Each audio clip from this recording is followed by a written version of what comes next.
This week, battles across America, from Memphis to the Valley, and Benjamin Butler burns down his bridges in New Orleans.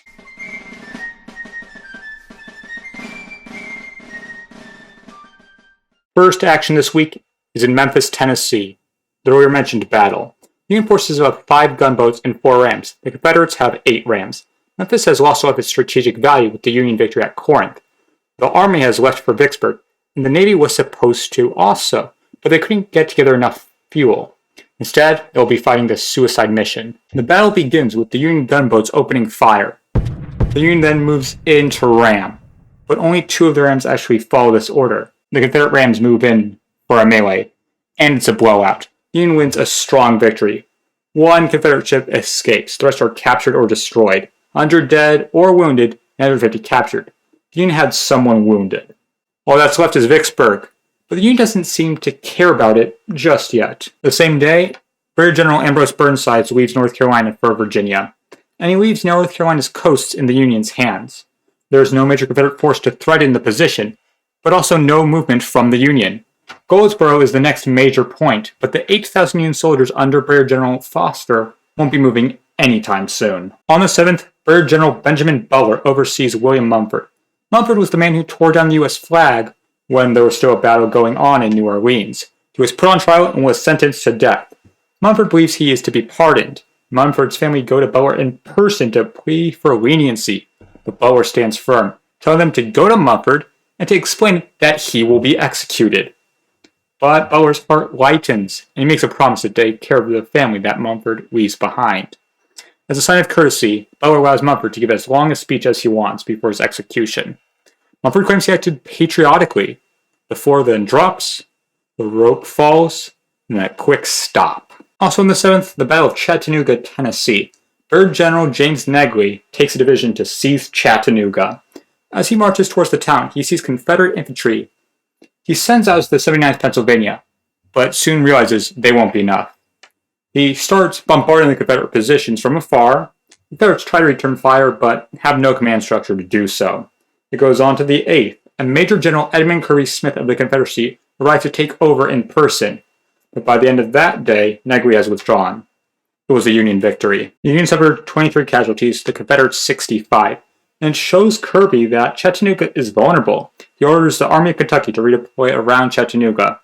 While Chattanooga was in its 2nd day of bombardment, another battle in the Valley. The first battle in the Valley this week will be at Cross Keys. Major General Jackson won't be present, instead it will be Major General Richard Ewell and his division against Major General John C. Fremont.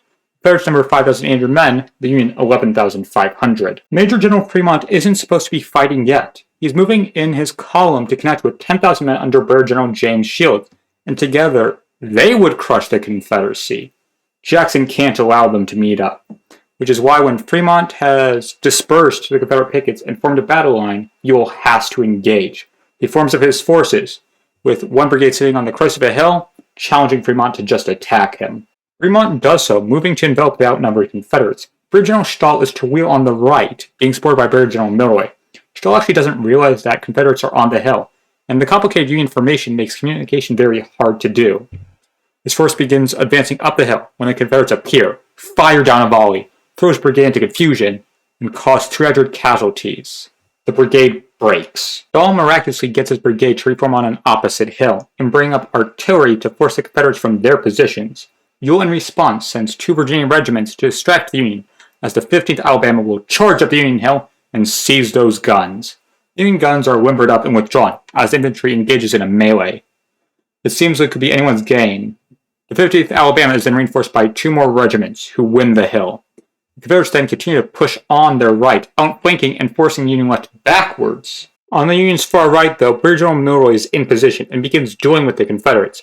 A Union brigade moves in to reinforce Stahl. The Union line is actually stabilizing now, but Fremont looks out and sees that Milroy has an open flank. He orders a general withdrawal. Brigadier General Schneck is ordered to go, find the Confederate line, then lay musket fire into each other. The Confederates are reinforced and push the Union back. Fremont withdrew fully. The Confederates have won. The Union lost 114 killed, 443 wounded, 127 missing, of which 100 are captured. Confederates lost 42 killed, 230 wounded, and 15 missing. Major General Jackson hopes that this victory at Cross Keys would stun Fremont, allowing the Confederates to concentrate their forces and assault the advanced force of Brigadier General James Shields, thus eliminating all major threats in the valley. The next day comes and gives Jackson just that opportunity. He has 6,000 men to take on 3,500 men of the Union. But Shields isn't there. His forces have been broken up. Sitting in control is Brigadier General Erastus B. Tyler. Tyler fought the first battle against Jackson. Tyler beat Jackson. It has come full circle. Jackson just needs to win this victory, and the valley will belong to him. Jackson begins the battle at 5 in the morning as the Stonewall Brigade, led by Brigadier General Charles Winder, advances towards the Union. Winder diverts 2 regiments to take a fueling station. Those 2 regiments are lucky because as the Union artillery opens up, it wreaks havoc onto the brigade. Confederate artillery advances, but soon gets decimated and forced to move to a safer spot. At the Coaling, admittedly, things aren't going much better. Artillery is being brought up to eradicate the Confederate regiments.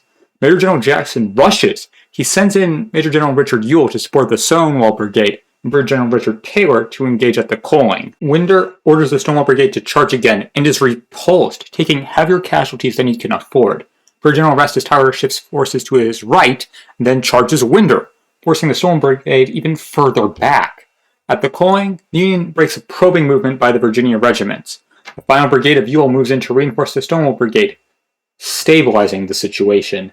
Taylor, now in position, charges the Coaling and at heavy cost takes the area, hill, and 5 Union guns. Tyler sends in his reserves with the retreating regiments to retake that Coaling. Bayonets clash with bayonets. Men fall, all united in a desperate struggle for 5 cylindrical pieces of metal. The Union pushes the Confederates back. Now it's Taylor's turn to regroup and recharge. He sends a regiment to the flanks and charges again. The Confederates take those 5 cannons and turn it on the Union line, currently dueling with the Stonewall Brigade, which, as Stonewall knows, will hold. Outnumbered, tired, and alone, Tyler orders a retreat. 10:30 a.m. After 5.5 hours, the battle has ended. Or has it? A fresh Confederate brigade comes in and chases Tyler. Actually, for Tyler, it is over. The brigade never catches up and engages with battle with him. But for Fremont, he comes in to support the now gone Tyler. His artillery fires on Jackson, causing Jackson to withdraw. The battle is over. The Union lost 1,000 men to the Confederates 816, and it's a resounding Confederate success. It's over. It's over. The battle is over. The Union lost 1,000 men to the Confederates 816, and the valley is over. The Confederates have won. On the 9th, Lincoln tells Fremont to stand down. Washington City, June 9th, 1862. Major General Fremont. Halt at Harrisonburg, pursuing Jackson no farther. Stand on the defensive and await further orders I will send you. A. Lincoln. Lincoln is done with the valley. Jackson can have it. The Union pulls back. Will the peninsula be the decider of this war? On the night of the 11th to the 12th, Brigadier General James Ewell Brown Stuart is awake. At 2 in the morning, he wakes his 1,200 men. 10 minutes beyond the saddle. They depart. Stuart was given orders by full General Robert.E.Lee to do reconnaissance on the Union's right flank. He rides unnoticed, and on the way, he starts to capture Union stragglers. He sees the flank. It is weak. He has met no resistance from Union cavalry, so he decides to do a very risky move. Circumnavigate the entire Union army. Then there is Sickles. Sickles meets the Comte de Paris. The Comte de Paris is currently serving in Major General McClellan's staff. Sickles is of 2 minds about this. On one hand, this man is a royalist, and Sickles does not like royalists. But he is an ally, much like the Marquis de Lafayette.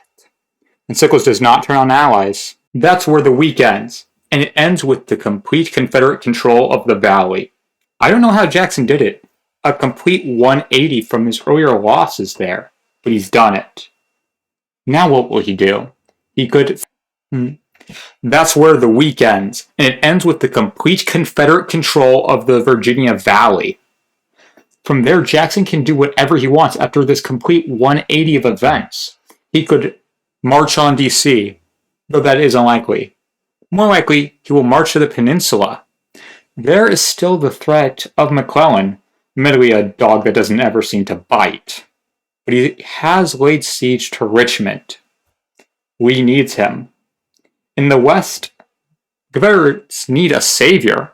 They keep on being pushed backwards and backwards. The Mississippi is almost completely in Union hands, and there seems to be no consolidated force to stop them. And Congress, nothing this week. A very worrying silence. And that's where the week ends, my friends, where it often does. It leaves us waiting. Hello, it's the entire Civil War Week by Week team here. I just want to say thank you for the 1,000 subscribers, and hopefully 1,000 more fall into this trap. If you liked the video, please like it. If you want to tell me how much you liked it, please comment. If you want to see more, you should be seeing playlists, recommended videos, and a button to subscribe if you don't want to go to the one down below. It has been an honor reporting this very old news to you, and I'll see you next week.